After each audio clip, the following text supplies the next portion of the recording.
Now, I'd like to tell you the story of Joanne. She was the first person I was able to assist through this foreclosure process.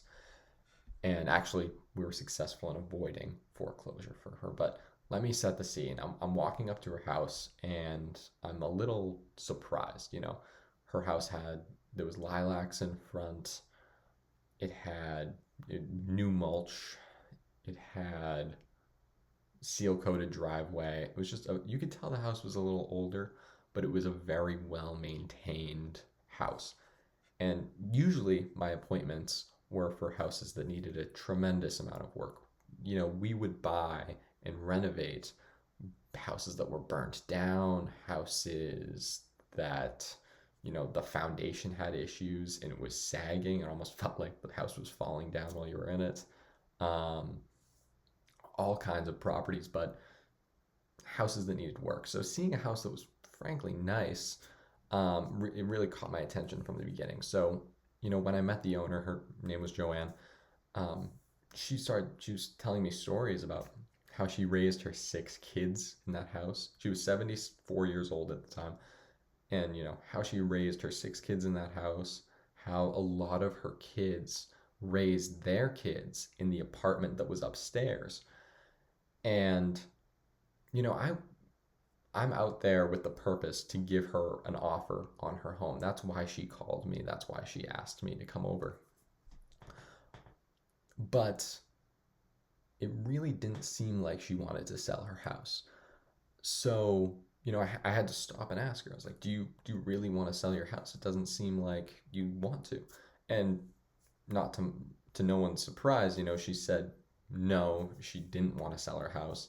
And after we spoke a little longer, she said that the bank was actually going to be taking her house. And now I'd studied foreclosures a little bit when I first started off in real estate.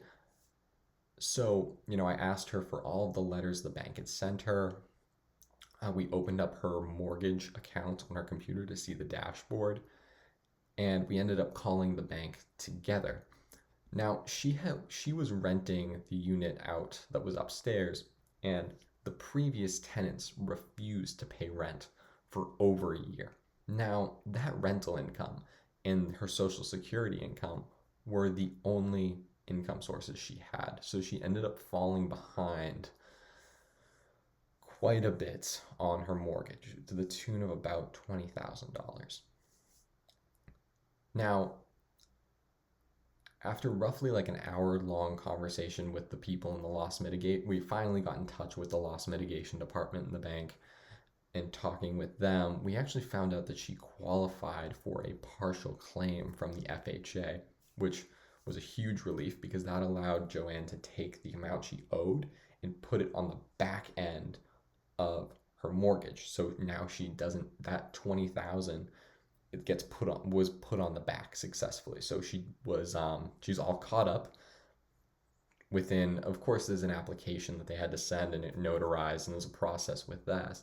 But she was able to get that done over the course of the next week, and she didn't owe anything. She wasn't behind on her mortgage anymore. And then we found out actually Massachusetts has a program called RAFT that assists landlords who have lost rent to bad tenants for certain situations. And they were able to grant her around $7,000. Now, that money wasn't instant, it came a little later, but we were also able to we actually properly marketed and got her unit upstairs rented, not renting to, a friend of a friend, but actually vetting tenants, running their credit report, running their criminal history. We found an older couple actually that had a clean record and a clean credit report, and they were able to give her the first month's rent, the last month's rent, and a security deposit, which totaled about $5,000. So she went from believing that she had to sell her house, that she had lived in her entire life, to being caught up on her mortgage, having about $10,000 of usable cash in hand, and having her full income that she was used to reinstated. Of course, that's a dream scenario. And I just want everyone to realize, everyone's situation is unique. Everyone's facing a different form of financial hardship. Everyone has different assets at their disposal, different people at their disposal. Um, Everyone's working with a different bank. So there's so many variables to navigate. But I think this story should really prove that even if you can feel hopeless, you can feel like you have no options, but you do have options. You probably have a lot more options than you'd know. And of course, I didn't make any money off of Joanne, and honestly, that's completely fine. It was a very fulfilling experience helping a 74-year-old woman who was very pleasant keep their house. It like I'll take that over a check any day of the week. So, but what that I'm almost like tearing up thinking about it because it was a very nice experience being able to do that and being able to help somebody through that. It seems like there's sometimes no one there to help